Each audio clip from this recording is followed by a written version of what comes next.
Hello, everyone. Welcome back to MC200. Today, I have a special guest joining us. This is a faculty member who I've worked with for a very long time, actually since I was in high school. Dr. George Daniels is an associate professor at the University of Alabama in journalism and creative media. He and I have worked together both in a teaching capacity and research capacity. And today we're going to be talking about the importance of respecting diversity in your writing for media. So welcome, Dr. Daniels. How are you doing today? I'm doing great. Thanks for inviting me. Good. Thank you for thanks for coming on and speaking to our students. I know they're going to enjoy hearing your perspectives. So why don't you start out first by telling us a little bit about your professional experience and then a little bit about your academic experience. Sure. I had an opportunity when I was in high school to work at my high school newspaper and actually produce stories for the daily newspaper. And that's how I got connected to media over 30 years ago now. But after I finished high school, I went on to college and completed a degree in news editorial journalism, Howard University. But then I had an internship my senior year at my hometown afternoon newspaper. It was a great internship, but I decided I didn't really want to work in newspapers full time. It was fun. It was great to write for the weekly newspaper, but television was where my heart really was at that time, and to some extent still is. I'm a broadcast journalist. So my first job out of school was working as a producer on the weekend news. And very soon after that job, I moved into doing radio news on a business radio station in my hometown of Richmond, Virginia. And then from there, I only worked there about 18 months. And then I got my next job in the NBC affiliate in Cincinnati, Ohio. And then after 2 years there, I moved to Atlanta, Georgia, where I worked for most of my career, about 5 years on and off. And producers, of course, are responsible for managing a newscast, from the conceptualization of what do we want to have in the show, what stories you want to air, how long of the story is going to be, to the process of getting all of the video collected, the introductions written, the story scripts written, all of that process until it goes on the air and until the anchor says goodbye. You're in charge of that newscast. And so I did that for really about 8 years of my life, and then moved from there to graduate school at the University of Georgia, the Grady College of Journalism and Mass Communication. And then in 2003, I landed here in Tuscaloosa at the University of Alabama. That's wonderful. So tell our students a little bit about some of your academic research and the importance that the portrayal of diverse community plays in news writing. Well, one of the things that I identified very early is, even when I was in graduate school, the importance of having different voices in messages that we produce in the news media. And when I was in a master's class, I started doing interviews with editors about the importance of having people from different racial groups in their daily newspapers. I traveled all over the state of Georgia completing that research. And I continue to do that kind of work even as a student at the PhD level. And one of my first research presentations was on the presence of women in local television. And we actually analyzed hundreds of reports on hiring at local television stations. And from that research, we learned that it's not just about who is working at that station, but what kind of impact those workers can have on the content of the stories, the broadcasts that are produced. And so we talk about diversity as it relates to your product representing the people who are in your audience. If you're in a community that is in Alabama, are people from Alabama represented on your newscast, in your newspaper, on your website? Because the whole idea of mass media, of mass communication, is producing information for an audience. And so you want your audience to see themselves in the content that you're producing. And so that is really a challenge that we have, because we come from so many different places, and the tendency is to always make the content based on what we're used to doing and seeing and the folks we're around, depending on who we are. And unfortunately, often the we doesn't reflect the people who are in that community or in that audience. And so we have to be very intentional about making sure that we, one, know who our audience is, and then that we are reflecting that audience in every message that we produce, whether it is a 10-minute news update or a 2-hour documentary, whether it's an entertainment program or a news-oriented program.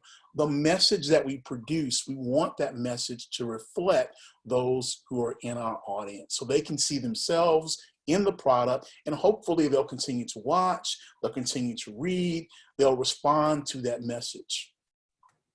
And I really like how you put that news is really a product of, and it's meant to be reflective of the audiences that we are trying to connect with. So in thinking about that, it moves the talk of diversity away from just making sure that the proper words are used or making sure to use proper terms, and really talks about the entire product of news reflecting diversity. So what are some tips you have for beginning journalists, both in writing and in the production of the entire product of news, in making sure that it properly reflects all communities? Well, one of the things you want to think about is when we're developing our writing and we're thinking about the message, that every news story or press release or commercial script or radio broadcast script is a message, and there is a goal in sending out that message. It may be to inform, it could be to entertain, it could be to get you to show up for an event. But when you look at that message, are you reflecting the people in that message who you're trying to reach?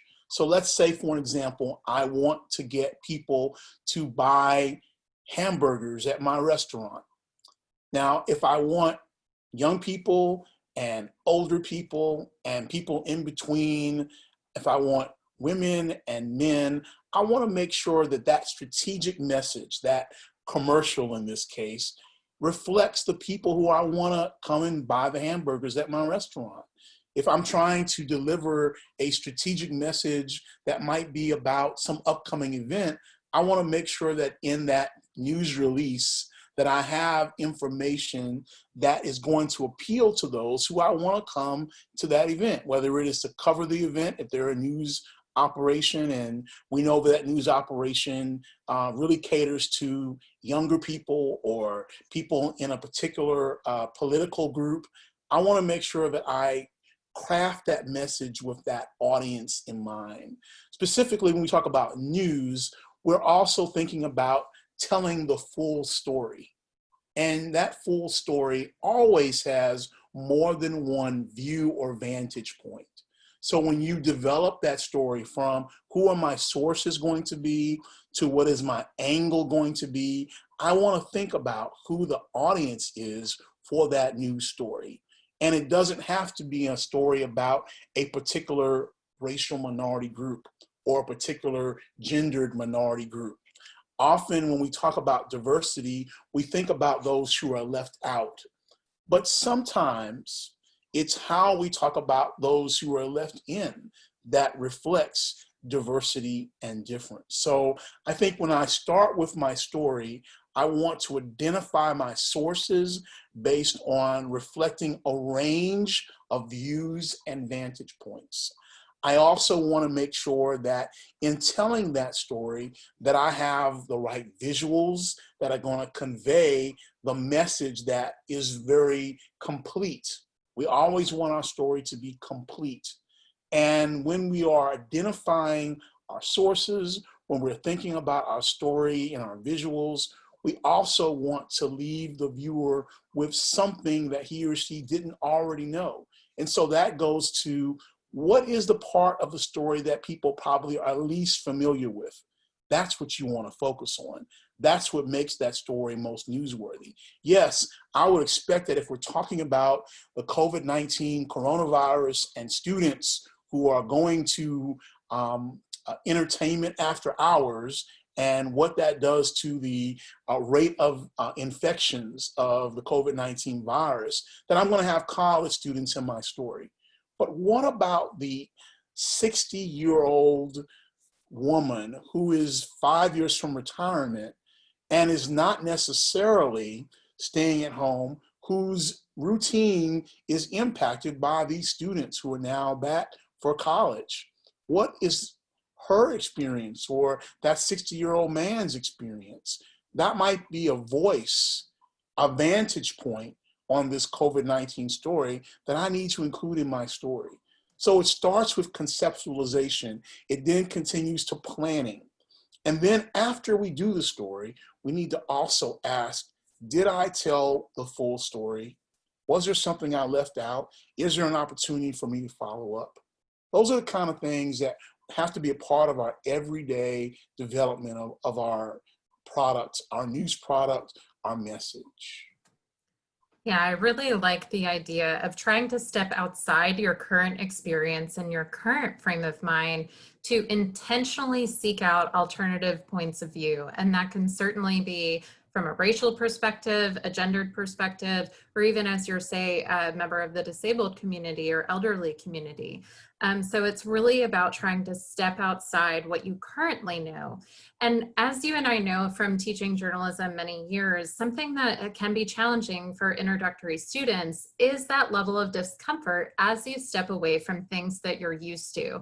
So how can we help our students, and what can our students learn about being able to step outside of what they know and trying to get new experiences within their stories? Well, it's really important, Professor Devers, for us to be uncomfortable. That when you are telling a story, you're going to have to ask that question that is not comfortable. You're going to have to make that call and make that request to someone who might say no, who might ask, why are you asking me that question? That's okay. When you make that call, when you make that request, be prepared to be turned down and be ready to respond and say, wait a minute, what if I just asked you this? Would you be willing to talk to me? It's not just contacting someone for an interview. It's also about going out and gathering information in an area that you might not be familiar with. The beauty of being a journalist, I think, is expanding your horizons. But I often find when students are starting out that that expansion is the most difficult part of the reporting process, because I don't know what this person might say. I'm not very familiar with this subject. I don't really know this community. I'm afraid that I might say something stupid. All of these are things that happen when you're starting out. But if you go in with the mindset that I'm going to be uncomfortable, so let me get the most challenging part of this out of the way by making that phone call, sending that email, maybe even practicing my questions that I might ask in an interview with a friend, and let that friend tell me, now, did this sound like I had confidence in myself when I asked that? Did that question sound really clear? The other thing that I would suggest is, when you're researching a story, sometimes it's not about getting an interview, it's about reading things that you wouldn't otherwise read. So when you're doing your background research, going to websites that you wouldn't often read or review, pulling publications that you might not otherwise review, just to give you some different perspectives that would inform and expand and really deepen the work that you're doing as a reporter, as a news gatherer. Yeah, I like the comfort with the uncomfortable. That is some great advice for our students for sure. Now, in thinking about current events and everything that's going on with our nation, particularly in terms of racial issues, I know a lot of our students feel like they don't know how to make a difference. They don't know what is the right thing, how they can speak and really make a difference. Why does it matter that we as media professionals are writing in a way that is reflective of all communities? What kind of impact does a greater appreciation and awareness of diversity have for media writing and culture and society as a whole? I think one of the things we've learned in the recent events, especially this summer with many of the protests and even those that are continuing at the time of this interview, is the media, the news media, play a critical role in getting the word out about these types of things when they happen. We are uncovering, we're exposing, we're providing context, we're providing viewpoints that people might not otherwise understand. In the month of June, for the first time, there was a number of cities holding what were called Juneteenth celebrations. Well, I would guess, I would say I'm certain actually, that there were thousands of Americans who didn't know what Juneteenth was, but now they know what it is and why it's celebrated. And that particular celebration that has to do with when people of color, African Americans now, at the time that African Americans were enslaved Africans, were informed that they're free, that it took years for that word to get out. And while the Emancipation Proclamation may have been signed in January of one year, it took years for that word to get to everyone else. And you have a June time when everyone else found out about it. Well, Juneteenth is one activity that the media brought more attention to, but not just brought attention to. The messages that we know about many of the incidents regarding the police, what government is doing about it, how elected officials are responding, and those who have decided to protest, why they're protesting, how they're protesting, all of those messages have to be captured and shared. And that's what we play a role in, a major role in as journalists. So no matter what part of communication you are playing, whether it is as a journalist, as a film producer, as a public relations practitioner, as an advertising account executive, you are responding to the current environment, and you have a level of power and influence in that role. So it behooves every one of us who are in this role to be informed, to be willing to go into an area with which we're not comfortable, and at the same time recognize that our messages can have impact, sometimes instantaneously. When we post it to a Twitter feed, when we send it out on a website, people respond in seconds, and all of a sudden there's a conversation around the message that we put out there.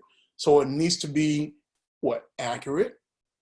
It needs to also reflect a message that we can stand behind. That means we're accountable for our message, but also it needs to minimize harm and recognize that with such a very challenging issue like race, the potential for harm is there, but that shouldn't scare us away. It just means we have to embrace the impact that we can have and go for it.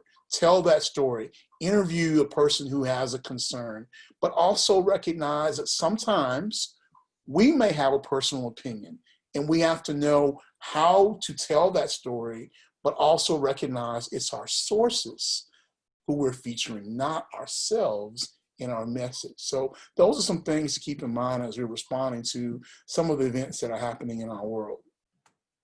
Yeah, and I think that's such a great range of advice. You know, we have the ability as media writers and media professionals to do harm, as we've seen with inaccurate portrayals of racial communities as well as gendered stereotypes.